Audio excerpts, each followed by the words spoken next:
Well, the first word I should say to all of you is that you must buy a copy of the book. It's over there, and you'll get a discounted price. So please don't leave the room this evening without doing so. I think that one of the remarkable things about this study is that it integrates political science with anthropology, and this is a remarkably rare occurrence. You might imagine that political scientists are interested normally in why people act in the way that they do as political subjects, as citizens of national polities and so on.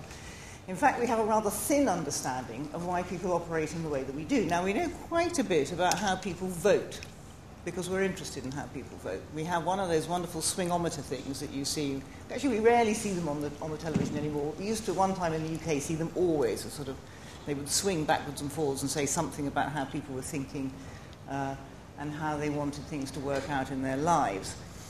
What's important, I think, is to understand, as we all do in this room, the diversity of Islam, and to understand that, therefore, any kind of study which begins by saying we can look at a British community and talk about what Islam means for young men is already fatally doomed. And the important thing about this study is that it was a comparative study conducted in two cities who had experienced extreme and apparently unexplained violence. And as Justin has said, the violence that came forth in those cities on 7/7 was actually from people who were already full members of those national communities. Now, the question, however, of how you become a citizen, what it means to be a citizen, we're used to thinking that under democratic polities, it's obvious what citizenship is and what it means. In fact, of course, the character of citizenship in the context of Spain and in the context of the United Kingdom is very, very different.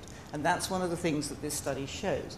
It also shows that it makes an enormous difference how you figure the relationship of your past to your present, how you think about how your past gives you qualities, capacities, ideas and aspirations which will allow you to realize your future. You could, if you like, think about that problem as a problem about the relationship between religion and culture. But I would urge you to think about it in much broader terms. And what it shows is that the way that young people are positioned in Madrid and the way that they're positioned in London is rather different. And the character of those communities are very different, not only in the nature of their faith, but in how they relate to the nation-states within which they're embedded, and indeed with regard to how they relate to the cultures from which they draw strength and inspiration. Now, I think that one of the things that's very important is that we have very, very few ways of looking at how we will deal with fears and problems about people who do not fit in. Some of you will be aware that only a few weeks ago, President Sarkozy and the Conseil d'État decided that they would, after all, seek to ban the burqa in France. Now, the French state services, special services, police and so on, have worked out that roughly about 1,900 women in France wear the full burqa. There are about 5 million Muslims in France. So this is a law that actually applies to 0.38% of the population. If you take the whole population of France, which is around 66 million people, this is a law that applies to 0.0038% of the population.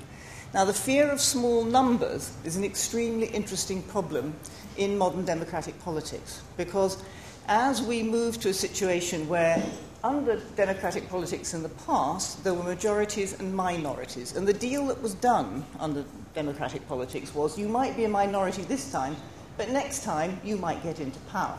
Right? So you kind of put up with the fact that you were permanently out of power for a particular period of time. What happens now, of course, is that these so-called minorities are here to stay. They're not going to go away. They're not going to be wished away by any democratic process that you can think of. They're not going to be, in a sense, included through the ordinary mechanisms of democratic politics. And what this means is that the majority becomes more and more concerned about small numbers, about how many of these people are there. In fact, it would be quite enough in the United Kingdom, I imagine, to think that there would only be one potential terrorist to send the whole of the country into a panic. Even one would probably be enough. So one of the things that this book does is it deals with the question of how do young people themselves feel about the state that they're part of. Now remember that we've got into the habit of thinking about people in their circumstances as if they were already somehow a problem, as if their dissent were a difficulty.